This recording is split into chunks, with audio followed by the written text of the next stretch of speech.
Magandang araw sa inyong lahat. Uy, naku po, matindi nangyari kanina sa impeachment ha. Malupit na malupit at talaga nga namang marami tayong nalaman. Isa na ho dyan, nalaman natin kung sino ang mga tanga. At kung sino talaga ang may utak na kahit nilalait, meron naman pala talagang utak.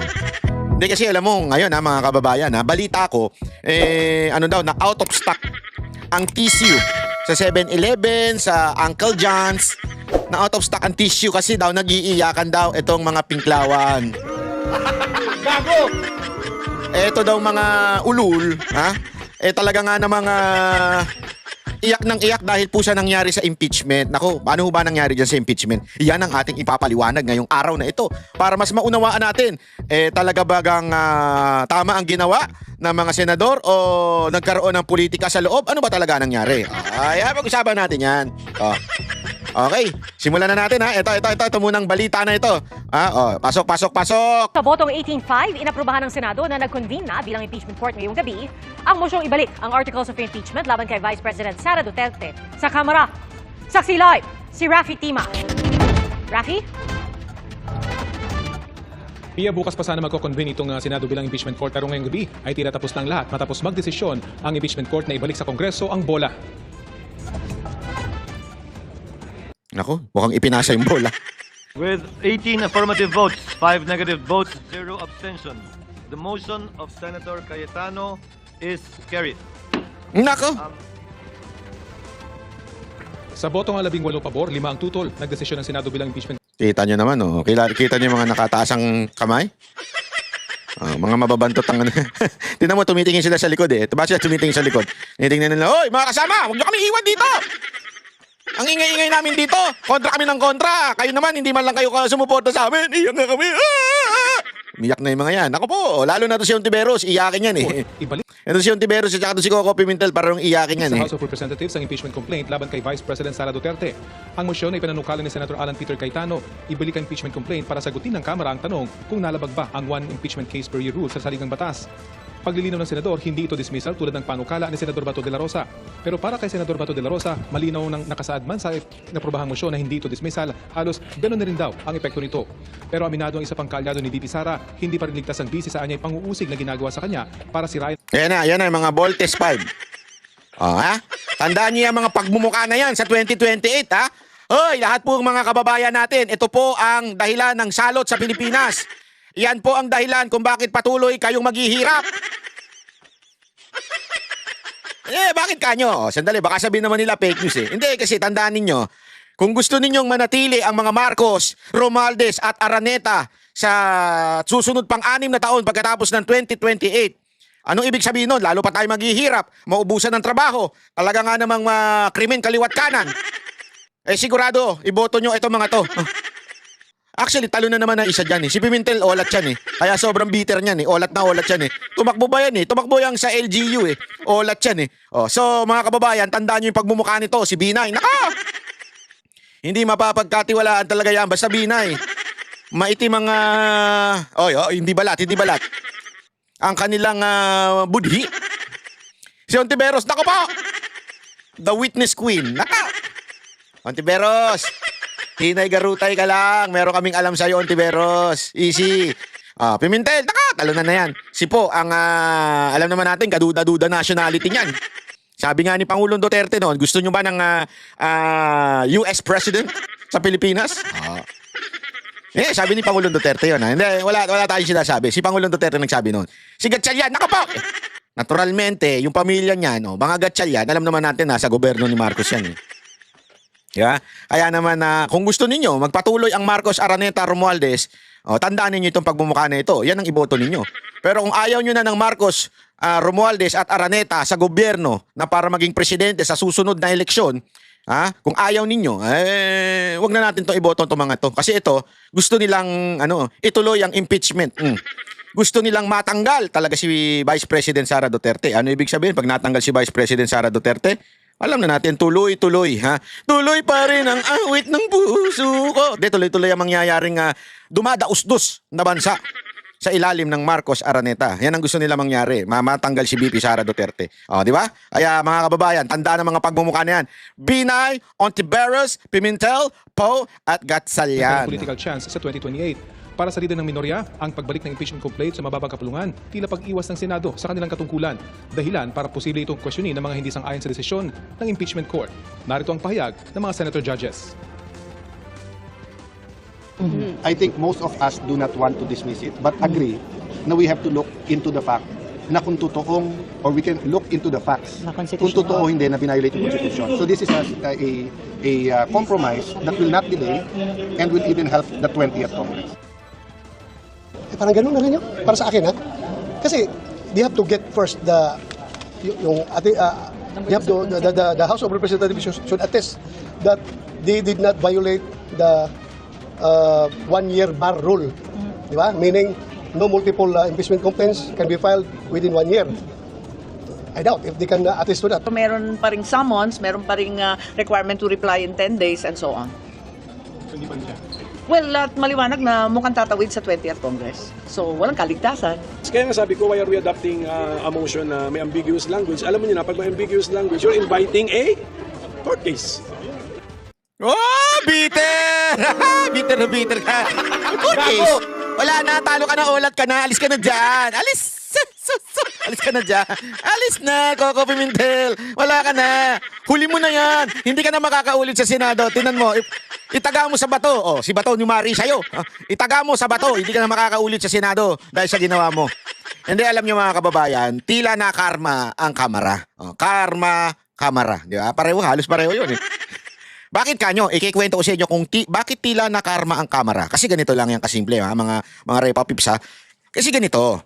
Ano ba yung issue ngayon? Yung sinasabing ni Cayetano na hindi naman dinismiss. Ang ginawa, isinole o ni-remand o ni-return sa kamera at pinagpapaliwanag. Bakit ninyo tinalunan yung una, pangalawa, pangatlo at dumiretso kayo sa pang-apat? Kasi ang nangyari, mga kababayan, ganito ang proseso ha. Para lamang po sa kaalaman natin. Merong time frame na sinasabi, once natanggap yung impeachment ng isang tao doon kay Vice President o kahit sino mang impeachable officer. Halimbawa, ako ako isang congressman na may kasama akong grupo. Gusto ko ma-impeach si Marcos halimbawa. Lalapit ako sa Secretary General ng Congress, yung House of Representatives. Papasa ko, yung impeachment, complaint, ito yung impeachment, bla bla bla. Kasi ganito, whereas. So, alam mo naman yung mga as na yun. Yeah? So, ito. Kasi ganito ginawa nito, kaya dapat impeach yan, bla bla bla bla. Ikaw, Secretary General ka, ang nakasulat sa konstitusyon, immediately, hindi forthwith ha. Wala na mas lilinaw pa sa salitang immediately, kung hindi agad-agad. Agad-agad, kailangan mong ipasa sa Speaker of the House. Immediately. Ano ginawa nila? At nadulas sila publicly. Ito si Secretary General, nadulas siya. Bakit? Yung pinasa yung first impeachment, hindi niya kaagad ibinigay kay Speaker. Mali yun. Kasi ayon sa ating batas, immediately kailangan ibigay mo sa Speaker. Ang ginawa niya, inantay niya yung second and third hanggang umabot sa fourth bago niya ibinigay sa Speaker. Doon pa lang, sabit na. Pangalawang sabit, pagkabigay sa Speaker, ibibigay ng Speaker in 10 days, I think. Ibibigay, di ko sure yung date, yung araw. Pero kailangan niyang ibigay on that period of time sa Department of, yung kanilang Committee on Justice. Ibig sabihin, kailangan yung Committee on Justice, hihingin yung panig ni VP Sara Duterte, oy, may gusto mong pa-impeach sa'yo dito. So, doon, yun yung parang mangyayaring sa salitang korte, para bagang piskal yun. Parang sasabihin ng piskal, Manat Bay, may nagre-reklamo sa'yo. Bakit daw ang pogi-pogi mo? Halimbawa, ganun. Sasabihin ko naman, hindi ako pogi. Yummy lang ako. Sasagot ako ngayon. Hindi pinasagot si VP Sara Duterte. So, sa ibig sabihin, may prosesong nalabag. Okay? Yun yung ikine-question ngayon itong mga senador. Yun ang sinasabi nila. Kaya, isoli muna natin ito at sagutin nila yung bakit hindi kagad ipinasa nung SecGen sa Speaker of the House. Bakit nilagtawan yung first, second, and third? Kasi nga, may purpose yun. Hindi pa pwedeng magpapasa ng 1,000 impeachment complaint sa'yo, 10,000 impeachment complaint sa'yo, tapos mamimili ka lang. Ano yung malakas dito? Ano yung reklamong malakas? Yun ay papasa ko sa Speaker of the House. Hindi pa pwedeng ganun. Yun po ay illegal. Iyan ang pinasasagot ng ng senador. Particular na po, yun yung sinasabi ni Cayetano na i-return o i-remand yung complaint. Isole, pasagutin sila. Ngayon, bibigyan ng pagkakataon ng Kamara. Oy, bakit yan? Dalawa yung pinasasagot eh. Yung isa, obvious naman eh. Yung pinasasagot na interesado pa ba yung mga prosecutor ninyo? O, ayun, given na yun, sigurado sasagot sila na, syempre, interesado kami matanggal si Duterte. Ano na yun? Isang tabi na natin yun. Sure naman sasagutin nila yun. Pero yung pangalawa, yung legal ba o illegal ba yung prosesong ginawa ninyo? Yan ang kailangan sagutin. Yan ang tinatawag na return. Ngayon, syempre itong mga ulul na mga salot sa lipo ng senador, nagrereklamo sila. Bakit daw kailangan isole? Parang dismissal na rin daw yon. Tuloy. Kanina in-adjourn na ng presiding officer ang impeachment court at i-anunsyo na lang nila yung So, hindi nagkasundo. Ibig sabihin, nagkaroon ng debate, kaliwat ka ng debate, dapat bang isole? Kasi may nag-motion eh. Nag-motion muna si Bato. Ang motion ni Bato, i-dismiss na yan. Okay? So mula doon, ang daming debate, nagsagutan na, nanginig yung mga laman nila Ontiveros, ni Coco Pimentel, ni Gatchalian, ni Binay, ni Po, talaga nanginig yung laman nila. Hindi pwede! Sa kabal to, sa pangarap naming maging Pangulo. So kailangan matanggal yan si Vice President Sara Duterte. Hindi pwedeng i-dismiss. Galit na galit ang mga animal, di ba? O, di ba? Ganun ang nangyari. Galit na galit sila. So nagkaroon ng debate.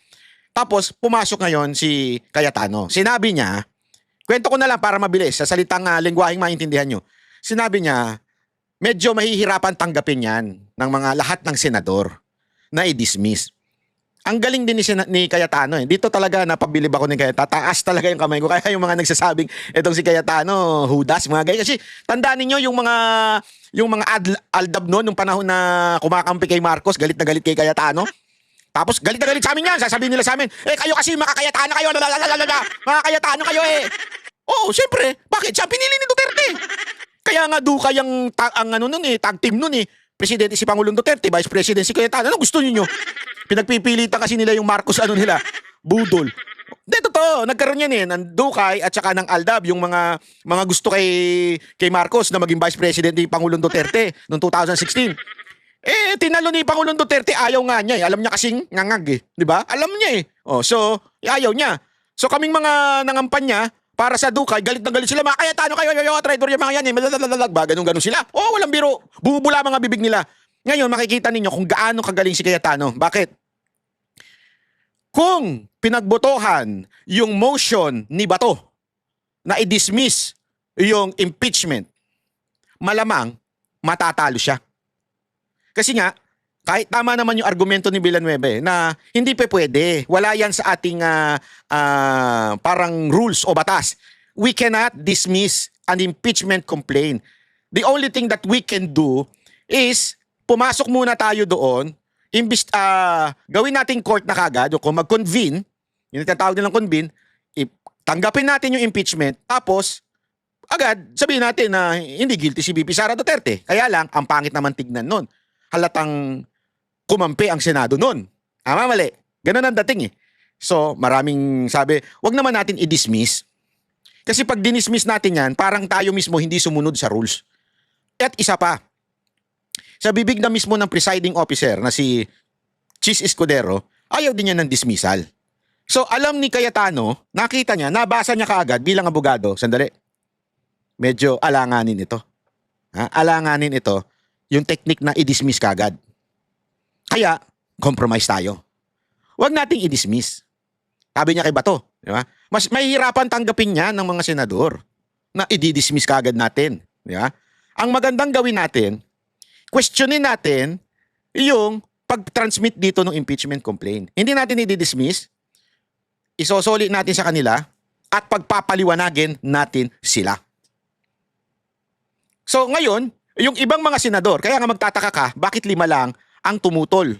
Yung iba na kahit kaalyado ni Marcos ay sumang-ayon doon sa proposal ni Cayetano na i-remand o ibalik o i-return. Huwag na natin kasing pahirapan eh. Ito kasing si Coco, ang daming alam sa term eh. Papakita ko sa inyo kung anong klaseng kalokohan ito ni Coco Pimentel. Isusuplakin natin to kahit abogado to. Hindi, walang biro kasi bakit? Sinasabi niya, iba daw yung remand, iba daw yung return, pareho lang din daw yon ng dismissal. Okay? Kasi sinabi ni Cayetano yung salitang return eh. O kita nyo na, isosoli nyo, ayaw nyo. Dinismiss nyo na yan. Ito ipapanood ko sa inyo. Yan yung sinabi ni Pimentel. Before acting on the motion of Senator Judge De La Rosa, Senator Judge Pimentel, you may proceed, sir.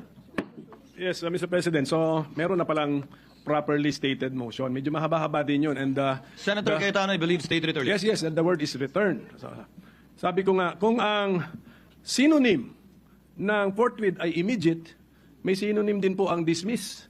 Yan po ay remand at saka return. Lalo na kung makita natin that the return is not necessary to achieve the goals of the Senate President. Let's just do what the Supreme Court does when it has a case. Let's issue an advisory. Okay. Bigyan natin ng summons para kay impeached officer. Mag-advisory tayo sa House Panel of... Ito ipapakita natin. Una, sinasabi niya na ang forthwith at immediate ay pareho lang daw. Okay? Ito, ipapakita ko sa inyo, hindi po pareho yan. Para lang naman po sa kaalaman natin. Kasi dito, ipapakita natin kung gaano, ayoko naman sabihin tanga, di ba? Hindi naman maganda sabihin sa isang senador na abogado na tanga siya, di ba? Pangit naman. Pero, papakita natin na malabo yung kanyang sinasabi. Bakit po? Pakita natin ito po, ito. Ayan. The word forthwith and immediate are very similar. They both suggest something should be done without delay. But in legal usage, they have slightly different implications. Ano ba pinag-usapan natin? Legal. So, ibig sabihin, yun ang ating kukuning definasyon. They have slightly different. Meaning, without delay, yung forthwith without delay, but allows for some reasonable time to act. Depende sa circumstances. Depending on the circumstances. Legal use, often used in orders, produce the accused forthwith, where the action should be done as soon as reasonably possible, but not necessarily instantly. Ano ibig sabihin nun? Pag sinabi mong forthwith, i-produce mo yung akusado, forthwith. Ibig sabihin, gawa ka ng action as soon as reasonable. Paano ibig sabihin nun? Ibig sabihin, kung available ka, o ikaw ay on duty, o ikaw ay may ginagawa, at pwede mo nang asikasuhin ito, depende yan sa iyong ginagawang circumstance right now. Pero ang sinasabi dito, hindi necessarily instantly. When you say instant, halimbawa, sa baba, punta tayo sa immediate, legal use, stronger or more urgent than forthwith usually means to do it now, not later, not after sometimes. Pag sinabi ng judge, I want the accused immediately, ibig sabihin, ngayon na, puntahan mo na. Pag sinabi ng judge na produce the accused forthwith, ibig sabihin, kung ano yung possible time. Yung as soon as reasonable yung time. Di ba? Ayan, napakalinaw po nun mga kababayan. Kasi nga, halimbawa dito, example, if the court says submit documents forthwith, it means immediately but allows for logistical time like printing, transport, etc. Pag sa immediate naman, example ng immediate release. Immediate release order means the person must be freed at once, not tomorrow or after work. Ngayon na. Release the accused immediately. Ngayon na. Hindi na mag-aantay ng paper yan. Hindi na mag-aantay ng document yan. Ngayon na yan. Inutos ng court. So doon pa lang, sablay na kagad si Coco Pimentel. Dapat sigurong bumalik sa law school ito si Pimentel, ano? Hindi, kasi maraming ganyan maraming ganyan na mga pinklawa na, ano ba ang pinagkaiba noon? Di ba sinabi, kailangan dinggin na kagad sa hearing, forthwith? Tablado yung mga nagsabi ng forthwith. Kasi mismo nga nagsulat ng salitang forthwith sa konstitusyon, yung abogado, naiintindihan niya, yung justice yun At sinabi niya nga doon, di ba, on reasonable time. Without delay. Pero kailangan, doon sa reasonable time. Pwedeng hindi pala without delay. With delay, as long as that delay is valid. Di ba? Ngayon, eto na naman siya. Ano sabi niya dito? Pakinggan niyo ulit sabi niya dito Ay remand at saka return. Lalo na kung makita natin that the return is not motion. Medyo mahaba-haba din yun. And, Senator Cayetano, I believe, state return. yes, and the word is return. So, sabi ko nga, kung ang synonym ng forthwith ay immediate, may synonym din po ang dismiss. Yan po ay remand at saka return.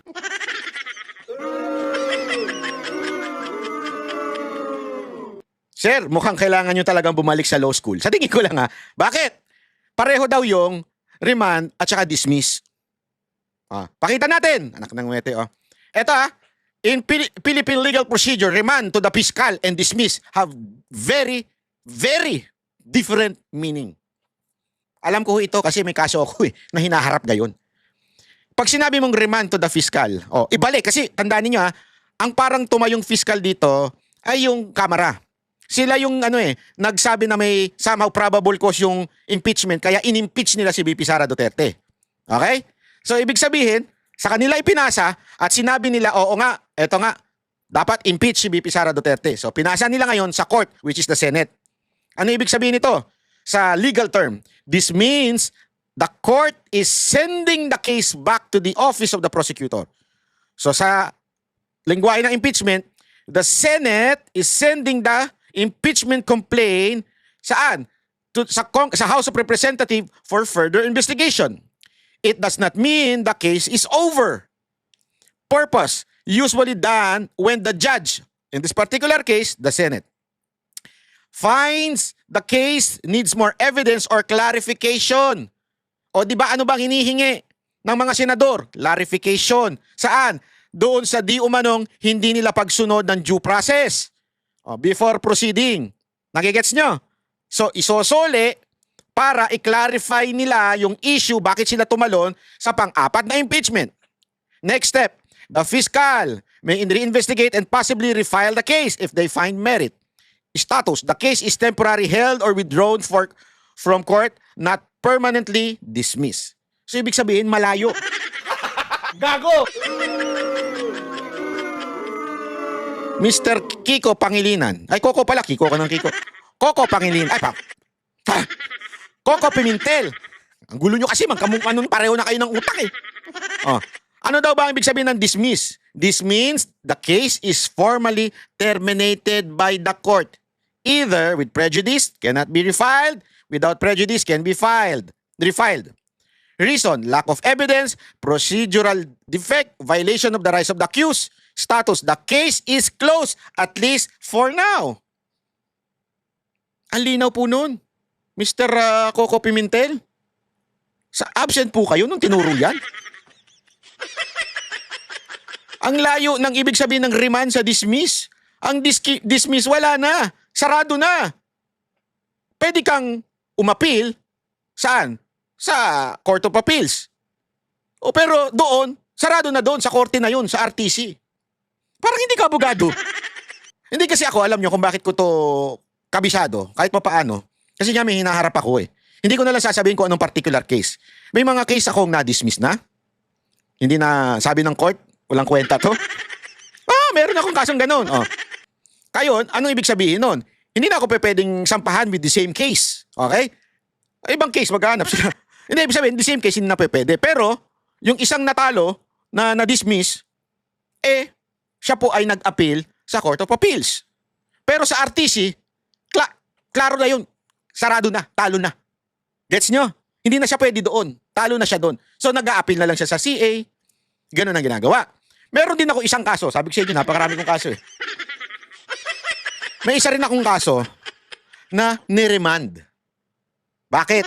Actually, binalik siya in a sense dahil may nahanapan ng medyo sabit. Okay? So ano ginawa? Ni-refile. Uli nung piskal at ganito, ito, dito na, ganyan. Sinabi, ito, yan. So, same court pa din. Yung sabi, nasa RTC pa rin. Okay? Nasa RTC pa rin yung kaso na yun. Kasi nga, ini-investigate ng piskal, chinik ng piskal, ipinasa uli sa RTC. Hindi sa CA. Kasi kung sa CA, yung Court of Appeals, sabihin, dinismiss na ho nung kung sino man ang nanalo o natalo sa RTC, ayan niya, tumakbo sa Court of Appeals. So doon, malinaw po. Iba po yung iniremand dahil may problema doon sa impeachment complaint at iba po yung ayaw na namin yan, dismiss na yan, sarado na yan, wala na yan, talo na, wala na, olat. Close. Kaya ito si Coco, hindi ko alam kung ano ba talaga, kontrabida ka lang, ganon, dahil talo ka? Bitter ka lang kasi talo ka? Ganon ba? Kaya ka nagpuputak dyan at mali-mali na yung sinasabi mo? Lalo na kung makita natin that the return is not necessary to achieve the goals of the Senate President. Let's just do what the Supreme Court does when it has a case. Let's issue an advisory. Okay. Bigyan natin ng summons para kay impeached officer. Mag-advisory tayo sa House Panel of Prosecutors. In addition to the answer filed by the impeached officer, anticipate na natin yun. Answer the following questions raised during the hearing of the Senate as impeachment court. Anong date ngayon? On June 10. And then we can even write down the questions that we want them to answer. It's addressable by an advisory. Hindi ko nakikita bakit dinadala kami sa dismissal, remand, return, whatever is the term, Mr. President. Hindi ko alam bakit kailangan tayo bakit ba tayo namimilipit na ipasok ang isang word that is a synonym or can mean dismissal. Hindi. Ikaw lang talagang hindi makaintindi. Yan ang mahirap sa'yo eh. Kasi ekis na sa'yo ang mga Duterte kasi tinanggal sa'yo yung PDP. Olat ka pa sa LGU. Kaya talagang kailangan mong gumanti sa mga Duterte. Gago! Kaya ipagpipilitan mo kahit alam mo sa legal term magkaibang dismiss sa remand. Anak naman ng weteng, oo. Kahit sino humaharap sa kaso, alam ang ibig sabihin ng remand and dismiss, pambira ka, oo. I do not understand when a mere advisory can help the court, Mr. President. That's all I want to say. Senator Bato has a motion. Do you want to say? Senator Bato is recognized. Mr. President, that is why we are going to put this into a vote to settle everything. Yan, alam mo ba, para magbotohan, inabot sila ng siyam-siyam? Hindi, kasi ayaw ayaw kagad pumayag nito ni Coco Pimentel na magbotohan eh. Alam mo kung ba tayong pumayag? Talo siya eh.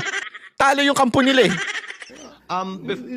Before acting on the motion of Senator De La Rosa for the clarification of some of our colleagues, the motion of Senator Cayetano is to quote return Mr. President, to the House the issues raised by Senator De La Rosa for the purpose of issuing an order that will require compliance with a 1-year ban and for the House to issue a resolution affirming their intent to prosecute the case during trial in the 20th Congress.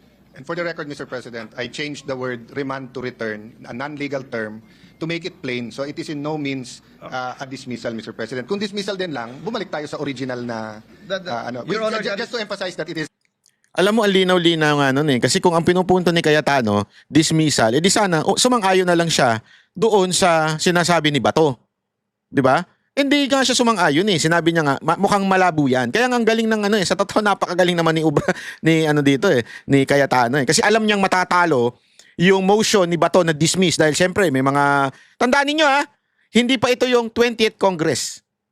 Marami pa dito bata ni Marcos. So, tama yung ginagawa nila na, hindi, hayaan natin yung 28th Congress. Kasi kung dito pa lang, pinadismiss na niya, ulat na. Ang galing talaga eh. Buti, at least sa 28th Congress, nandun na si Marcoleta. Yun! Ay, mali. Diba? Hindi kasi, alam mo, excited nga ako. Sabi ko, kung nandito pa si Marcoleta, yari sila dito. Dalawa na yan, Cayetano at Marcoleta. Naku po, hindi sila makakalamang dyan. Ang lupit eh, kasi alam mo, ako, dahil nga sabi ko nga sa inyo, sa dami ng kaso ko, hindi lang maraming sa academics matalinong abogado. Yung valedictorian, salutatorian, maraming ganyan eh. Pero pagdating sa trial, olat. Bakit? Kasi sa trial, may diskarte dyan eh. Hindi ka basta-basta magsasalita. Kung pwede ko lang sanang i-discuss dito yung ayoko na lang eh. May isa akong case na binara ng judge yung isang abogado. Ayoko na sabihin. Tatanga-tanga kasi. Alam mo yun, tatanga-tanga, hindi marunong dumiskarte. Right then and then, gumawa siya ng something na dapat isinusulat muna. Dino-document muna, ifa-file mo muna, bago mo, hindi, right then and then, biglang bumirit eh. Kasi nga, hindi porket matalino ka, applicable na yung ginagawa mo. Kailangan, may diskarte ka. Hindi every time palaban ka. Hindi every time, ipipilit mo yung gusto mo. Tandaan niyo yan. Kaya ang galing nung maniobra ni Cayetano dito, kung ipinilit nila yung motion to dismiss, malamang sa malamang, olat yun. Tapos na usapan, diretso na sa impeachment. Diba? Tuloy-tuloy na. Hindi eh. Sabi na sandali, compromise tayo. Usap sila ni Bato.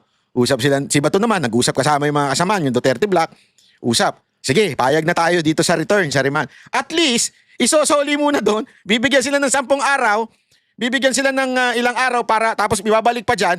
Pagbalik dyan, tapos na sila, 20th Congress na, nandun na talaga yung matitikas nating mga abogado, di ba? O kaya, alam nyo, mga kababayan, this is a way na talaga masasabi natin, diskarte ang nangyari. Oh, ang problema dito kila Ontiveros at saka kila atat sila, gusto talaga nilang, hindi, tuloy natin to. Yan, nayari kayo. And just to answer Senator Win na why remand, because the original motion was to dismiss. And I understand why they want it to dismiss. This is a compromise that I feel is both practical and idealistic, Mr. President. In my view, Mr. President. Again, this will not constitute a dismissal, Senator Judge Pimentel, because as the presiding officer said earlier, we will be issuing summons. Why use dangerous words, Mr. President? At saka yung Dangerous words? Ang layo na sa return the issues ang sinabi mo. Wala ko narinig please, yun. That's why, Mr. Sandali, President, relax ka lang. Atat ka eh. Supposed to be accurately, clearly stated motion. Can we write it down? Can we flash it? Para makita na natin yung fixed wording.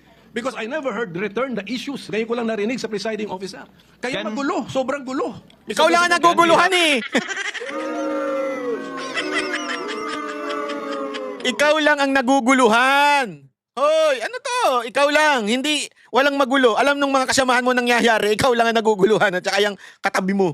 Hoy, sus! Ako The naman. Honorable Cayetano restate the motion. Do you want it printed, Coco?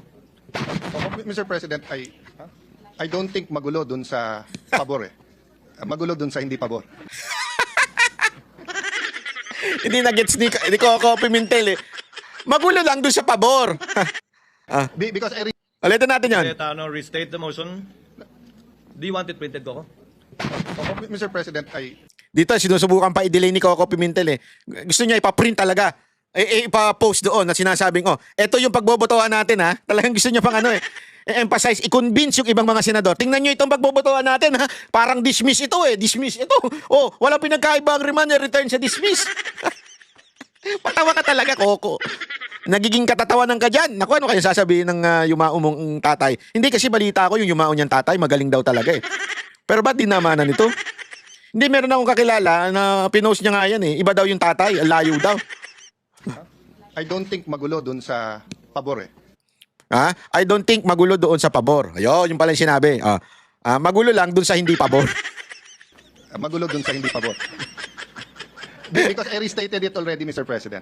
Whether we use the word remand, whether we use the word return, there is nothing in the Constitution, in our rules, given not only the point na sui generis ang classification ng ating court, yung time na final, yung ating gagawin, this will actually expedite everything. If you map it out, Mr. President, kung ano mangyayari, mas bibilis pa nga dito. Kaya sa akin, Mr. President, bago magbago ang isip ni Senator Bato, we've clarified as much as it can be clarified. So maybe we can just vote on it, Mr. President. There is a motion made by Senator Bato, amended by Mr. Senator President, before you Cayetano. continue, can I invoke Rule 14? So kung may motion, all motions, etc., or any senator shall require it, they shall be committed to writing. Mr. President, I am requiring that it be committed to writing and flashed on the screen para makita natin. Na nga! You're still trying to convince other senators. Wala namang sumusunod sa'yo. The details of the motion, Mr. President. Mr. President, can they type it as I narrate it? Then we can edit it together. Then may I remind everyone that we're already in the period of voting, so it cannot be interrupted anymore. But no, it's in good. Nagtawag na siya. But we will follow. Tama yung motion mo, Mr. Minority Leader. So we will narrate it and so that it will be typed written. Can the Secretariat coordinate with Senator Cayetano now while I recognize Senator Judge Binay? What is the pleasure of Senator Judge Binay? Just one clarificatory question, Mr. Yes, Your Presiding Honor. Justice. Ano ho ang mangyayari doon sa complaint kung hindi tanggapin ng House yung pagsoli natin? Hindi po natin Tingnan mo, alam mo, eto talaga ang, ewan ko kung bakit naboto ito. Tapos sasabihin nila ang bobo sila Bato, sila Robin. Paano daw kung hindi tatanggapin ng House yung pagsoli natin sa kanila? Alam mo, habang ako kanina nagmamaneho, papunta ako dyan sa malayong lugar sa South, nalaglag ako sa upuan ko eh. Pag ganun ako, sabi ko, munti ka na kumadisgrasya, animal yan. Nakalimutan niya ata, na court sila. They are not returning as a senator. They are impeachment court. So kung ano ang iutos namin, sila, ibig sabihin, itong mga senador, Eh, ang korte ang nag-utos nun. Kami, korte. Korte tayo eh. Pambira, putang. Ewan ko. So, as a court, pag nag-utos ang court at ibinalik dun sa piskal, pwede ba sabihin ng piskal, ayoko, hindi ko tatanggapin yan. Shit! Ano ba yan? Shit! Katawa-tawa talaga tong mga senador natin. Pwede ba hindi tanggapin ng piskal? At sabihin niya, ayoko tanggapin yan. Ba't ko tatanggapin yan? Hindi niya maintindihan na korte sila eh. So hindi pwedeng sabihin ng kamera, ay hindi namin tatanggapin yan, naipasa na namin. Eh di dalong i-dismiss. Kasi man pambihira, clarification ng hinihingi ng mga senador, ayaw tanggapin. Utos ng korte yon. Kasi korte na ngayon eh, kaya nga sila nag-convene eh. Nanumpa, na korte na sila ngayon, starting yan. Tapos isosole, hindi tatanggapin. Anak ng wedding naman, Brad. Ale, lumayas ka na dyan, buti na lang. Hindi, buti na lang talaga, tapos ka na dyan. Politiko po, hindi po sinosoli yung complaint in the stricted sense of the word dahil nga po, pagkatapos natin pagbotohan to, ano man na mangyari, mag-i-issue po tayo ng summons para pasagutin. Ang pagkakaunawa ko sa layuning ito na kinaklarify na ngayon ay para utusan ng Kamara na magsumite ng paliwanag at compliance sa mga katanungan na ipinukol kanina ng ilang senator judges. Hindi po ito dismissal.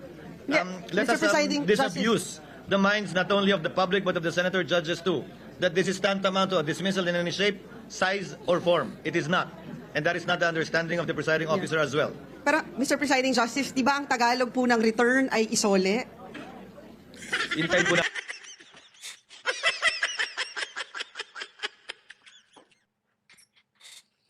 Ay nako. Ate.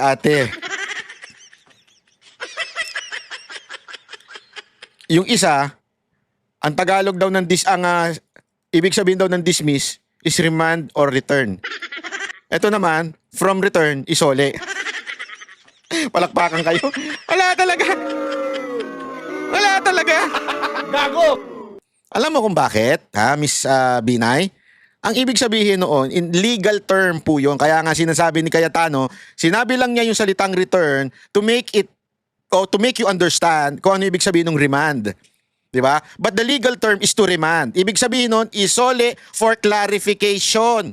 Hindi ibig sabihin, isosole, inyo na yan ha. Ibinalik sa inyo, hindi ganon. Ibig sabihin ng ibabalik, iklaro mo.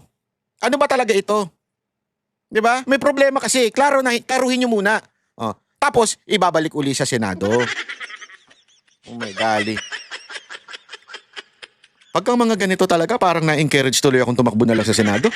Kahit alam ko matatalo ko. Hindi, alam yun. Kung ganito mga utak ng mga senador ngayon, ang bihira ka, oy. natin i-clarify. Pero pinapaliwanag ko nga po, ang pagkakaunawa ko at sinagot ng movement ay hindi yan dismissal. Those who are against the motion, if at all, can think and say all they want that it is. But it is not.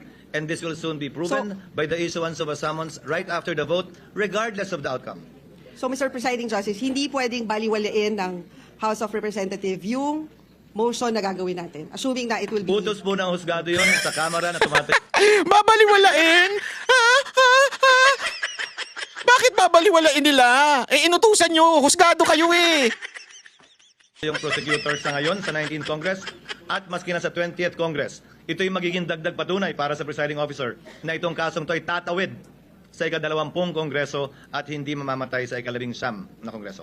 Another clarification, I'm sorry, but I Eto na, isa pa. think, kasi yung unang posisyon ng ating presiding officer is we cannot compel the 20th Congress to be bound by our decisions. On the other hand, my question is, kung kunwari bukas matuloy yung trial natin at pumunta dito yung mga House prosecutors, hindi ba natin pwedeng tanungin sa kanila sa puntong yon na iklaro na nila yung mga tanong natin at tama din yung sinabi ni Senator Win na mas transparent ang sagot nila kasi hindi pwede yung sila lang nag-uusap, isasubmit sa atin. We want to see how they're able to come up with that response and also how they're going to be defending it live.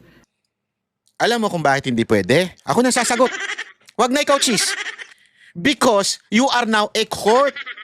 Kung hearing yan, okay lang yan. Pag sinabi mo na kasing court, this is a parang legal process na, alam mo, halimbawa sa korte, hindi ka pwedeng basta-basta sasabihin mo sa judge, pwede bang pakiutusan ito na kasi ganito, kasi alam, Sabi ko nga sa inyo, naranasan ko yan eh. Ganun ang ginawa ng abogado. Ang legal way to do it ay kailangan ka mag-submit.